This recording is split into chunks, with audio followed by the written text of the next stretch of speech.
Everything that you need is already inside of you. It's just been buried and pummeled under years of outsourcing responsibility to everything and everyone around you.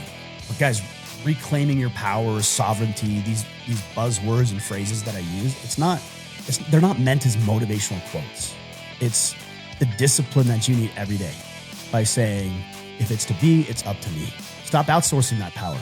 Stop giving other people the steering wheel of your life.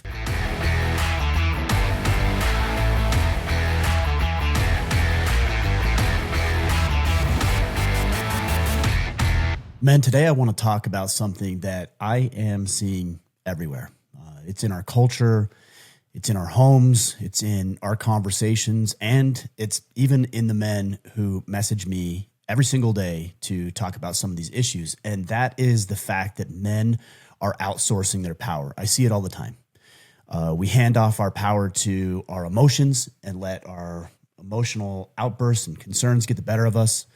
We hand it off to institutions like the government and academia and the medical community, financial institutions. We even hand it off to our circumstances. So many men will say, well, because I was raised in this kind of home, or because I'm around these types of people, or because my boss was this, or my employment situation is this, or the economy is that.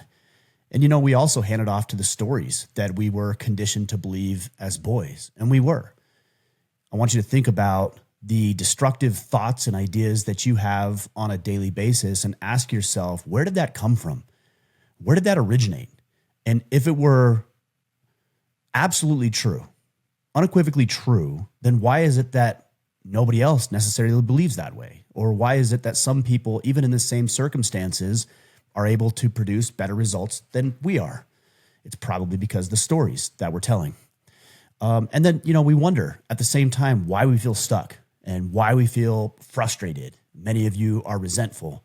And guys, what I want to tell you today is that we didn't just lose our power.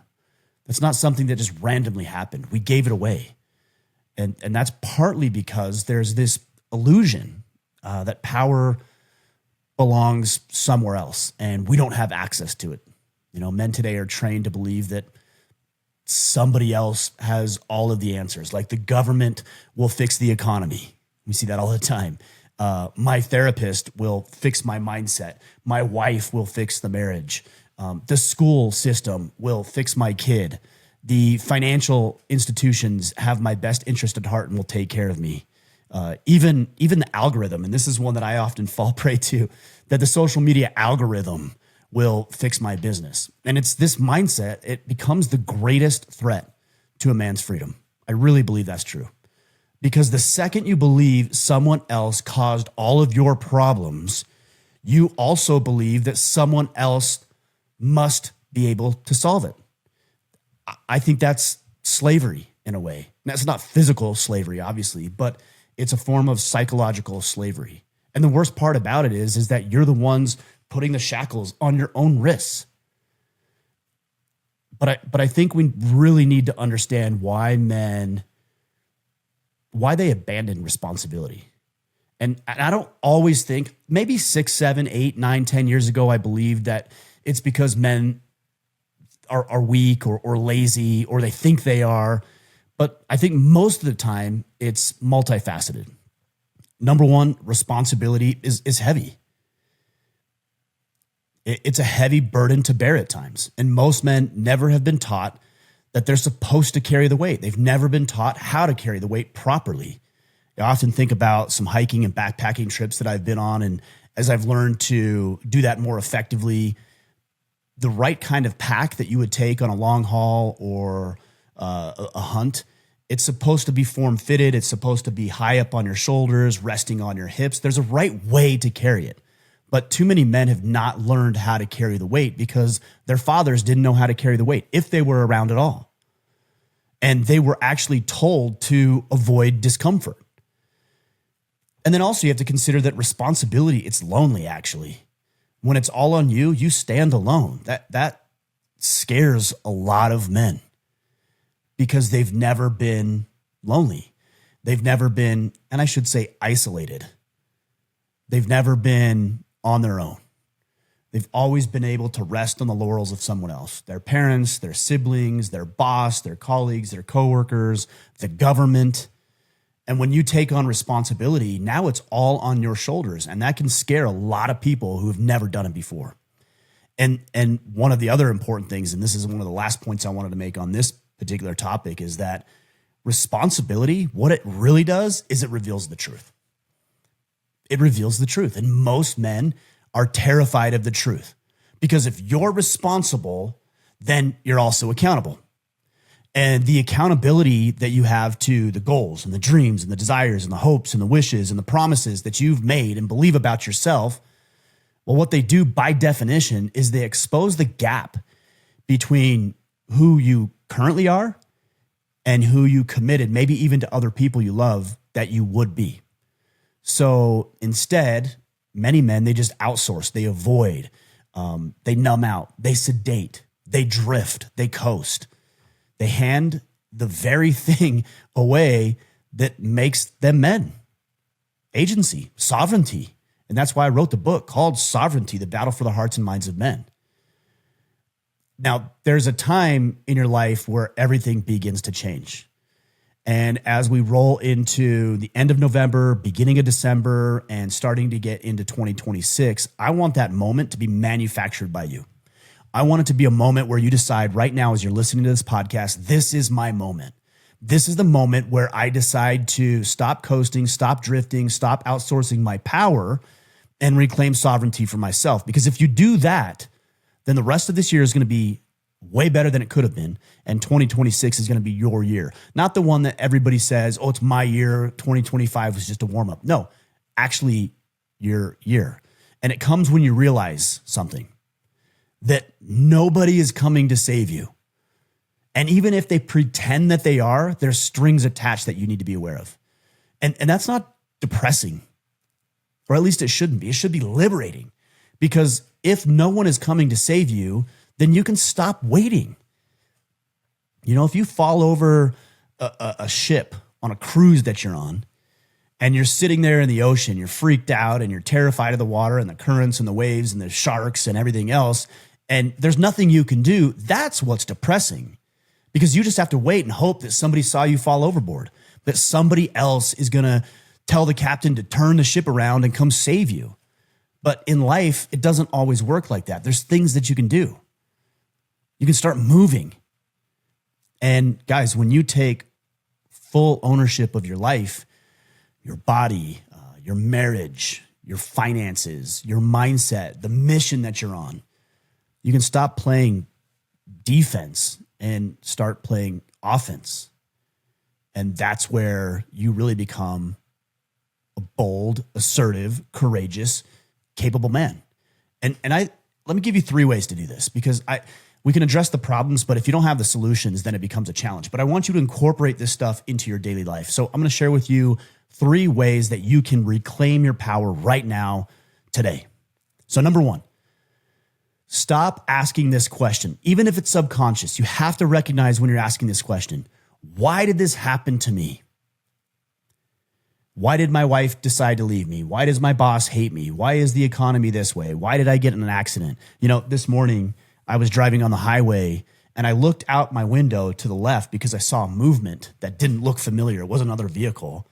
And it was a mule deer that had crossed the northbound lanes, crossed the median on the highway, and was coming into the southbound lanes, and I was traveling south. And I saw this thing well ahead of time. And the thing ran right in front of me. I had plenty of time to hit my brakes and stop. It ran right in front of me, but it hit the vehicle next to me. And it ran into the front quarter panel, dragged along the side of the truck, ripped the back of the bumper and bent it. I stopped and the guys were okay, fortunately. And, you know, you have to ask yourself when you have these crappy moments. You know, I've struck deer before. I've been hit by vehicles before. And we often think, why did this happen to me? If it wasn't for bad luck, I wouldn't have any luck at all. But I had another incident. This was about 4 weeks ago. And I was driving down the highway with my oldest son, and we were going on a trip. And we got stopped and held up in traffic. And I was so frustrated. We sat in traffic for 3 hours without moving. And obviously there was an accident in front of us. I could see it about 200 yards in front of us, maybe 100 yards. And I was frustrated. We missed our first flight. We missed our second flight. And we did end up catching the third flight for the hunt that we were supposed to be on. But we were late and we were frustrated about it. And I was so frustrated. Why did this happen? This always happens to me, just like we all fall into. And then I realized if I was just 20, 30 seconds earlier, we stopped at the gas station and got ourselves a snack and a drink for the trip down to Las Vegas for our flight. If I was just 20 seconds earlier or 30 seconds earlier, I could have been in that accident. Somebody who was going on the highway the wrong direction, slammed into a semi-truck, dead. I think 2 or 3 people in there died instantly. But that could have been us. So did the 3-hour delay happen to us or did it happen for us? Because the real question that you can ask, regardless of what happened to you or for you, is what can I do about it? One of those questions, why did this happen to me? It anchors you in victimhood. And the other liberates you from victimhood. It frees you. It gives you your sovereignty back. What can I do about it? Number 2, take control of one domain of your life immediately. Just today, just one. Even for the next 2 weeks or till the end of the year, but just pick one. And it might be 30 days of physical discipline.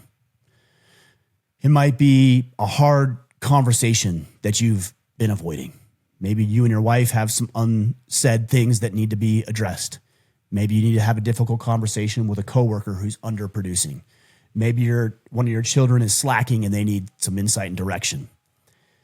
Could be setting up a morning routine. I mean, how many of you guys get up right when your alarm goes off? Or do you hit the snooze button and dink around a little bit, scroll social media, waste a bunch of time, spend too much time in the bathroom, and then get out of the house with just enough time to maybe give your wife a kiss and say bye, love you to the kids? What's your morning routine? Maybe it's just eliminating one vice. For the next 30, 45 days, can you stop drinking? Can you stop smoking? Can you stop watching pornography? Can you stop yelling at the people that you love and care about? Can you stop your addiction to your phone? You can do one of those things if you focus on it.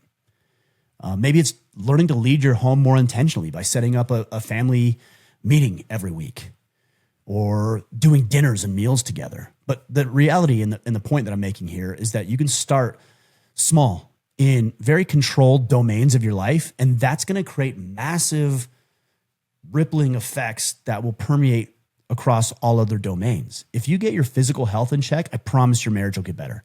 If you can get your marriage better, I promise your financial situation, your career aspirations will go better. That's the beautiful thing about this. Wherever you plug in, everything else is going to improve because of it. And that's how we know these are universal principles that are proven to actually work. All right, guys, number 3, and this one's very, very important. Surround yourself with men who hold you to a higher standard. Most of us have default friends. So a default friend would be somebody that's just a friend just because. It could be your neighbor. The only reason they're your friend is because they live right next door to you. It could be somebody that you work with, and the only reason they're your friend is because you happen to work at the cubicle or the office next to them. It could be somebody that you went to high school with, and the only reason you're still their friend is because you went to high school with them 25, 30 years ago. This is one that I often see. You have a friend, but the only reason he's your friend is because it's your wife's friend's husband. Now, there's nothing wrong with those relationships inherently. They might be great guys, and they might be guys that you want to actually have in your band of brothers. But unless you've inventoried it and said, hey, this is a default friendship, but is this one actually serving me? Then you don't really know. And I promise you that is making a huge difference in the way that you show up. You might not believe it. You might not think it. You might think you're above it. But I promise you, you are impacted and affected and influenced by the environment, the factors, and the people around you. You listening to this podcast today, it's going to influence you for better or worse, even if it's just to a small little sliver of a degree. You having that conversation at dinner with your wife's friend's husband, that's going to impact you. And if he's negative, and if he's broke, and if he's a victim, you're going to be a little bit more of that when you get done with that meeting with him. And this is why tribes, intentional tribes, we have the Iron Council. There's other places, there's other organizations, there's other groups. This is why they matter. Because if you're left alone or you're operating in default friendships, you're going to drift. But in intentional brotherhood, you're going to grow because you're intentional about the kind of growth you want to experience. So let me give you a few resources. It's very easy. I have 4 resources for surrounding yourself with great men who are going to hold you to a higher standard. Number 1, go to the gym. Take the dang earbuds out of your ears, go to the gym, converse, act like a human being, open your mouth, ask for advice, share compliments, reach out to people, connect with people, give people a fist bump or a thumbs up if they hit a lift. Guys, put yourself out there. So the gym could be strength training. It could be jujitsu. It could be a running club. That's what I mean when I say the gym. Church. Go to church. Those guys are all banded together in objective morality, trying to be better, trying to improve. Introduce yourself to the pastor. Introduce yourself to the preacher. Introduce yourself. Go to the men's things that they do, whether it's a Saturday morning workout or a Wednesday night Bible study. Go and insert yourself into those conversations. So we've got the gym, we've got church, and then we've got business functions. Chamber of Commerce, Rotary, Business Network International. Those men are all trying to build their businesses. Now, some of you might say, well, I don't want to invest in. Why? Why wouldn't you invest in that? I can't tell you how often I hear people say, well, you have to pay for friends. What are you talking about? I'm not paying for friends. I'm paying for connections. And paying is such a bad word when it comes to this. You're investing, right? You're investing in other men. They're investing in you, whether it's business or your spiritual growth or your physical growth, or even inside the 4th resource, the Iron Council, our exclusive brotherhood of men. Yeah, you're going to pay for that. Now, people are going to mock you and say, oh, you're paying for friends. We're not friends. Have you ever heard me say that the Iron Council is about having friends? No, it's about accountability. It's about systems and tools and processes and procedures that we know works because we've been doing it for 10 years. Would you ever hire a coach and then take it to heart when somebody says, I can't believe you hired a coach. You don't know how to do that thing? No, you would not ever believe that about yourself. Because hiring a coach in social media marketing or physical fitness or training for a marathon or how to grow your business or how to be a better communicator on stage or in your relationship is only going to pay you huge dividends. So if you're not willing to invest in yourself, then don't complain and cry about not having people in your corner. I saw some statistics today that said upwards of 72 to 73% of men are lonely, and yet only 62%, if I remember the statistic, were willing to go do anything about it. So you can't say you're lonely or isolated on one hand, and then on the other, not put yourself out there in positions where you might be able to meet people and connect. Guys, in brotherhood, whether it's in the Iron Council or one of these other resources, that's where you grow because it's intentional. And if your circle doesn't challenge you, then it's not really a circle. I would probably say it's more like a cage or a prison that you're trapped in. And what's worse is you're the one that erected the bars. You're the one that shackled yourself. You're the one that isolated yourself to that cage. Guys, the reality is that the power was never out there somewhere else. It's not like energy where we have to get it from somewhere else. It's renewable energy. It's inside of you. The world conditioned us to believe that our power was external.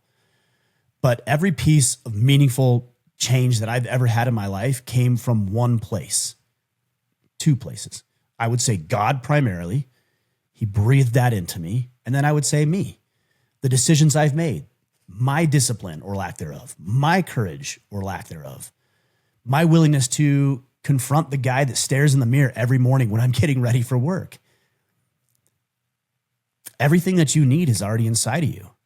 It's just been buried and pummeled under years of outsourcing responsibility to everything and everyone around you. But guys, reclaiming your power, sovereignty, these buzzwords and phrases that I use, they're not meant as motivational quotes. It's not like a weekend burst of willpower. It's the discipline that you need every day by saying, well, and this might be viewed as a motivational quote, but this is one that I've often heard, is that if it's to be, it's up to me. If it's to be, it's up to me. And that's true. Stop outsourcing that power. Stop giving other people the steering wheel of your life. Stand up, guys. Take it back and really become that man that you are meant to be and that other people need you to be. No more victimhood. No more outsourcing. No more complaining and griping without doing anything about it. Be deliberate, be intentional, surround yourself with good people, go to work, stop playing the victim game. If you do this, those few things that I alluded to about working in one of those domains, stop asking, why did this happen to me? Surrounding yourself with men who hold you to a higher standard. If you do that for the next 30 to 40 days through the end of the year, I promise you, you will be nearly unrecognizable on January 1, 2026. And we're not going to wait for New Year's resolutions. We're going to start right now. If you want more ideas and insights, join me and join the 1,000+ other men inside the Iron Council, all doing work to be better, to reclaim our sovereignty, and to become the men that we're meant to be.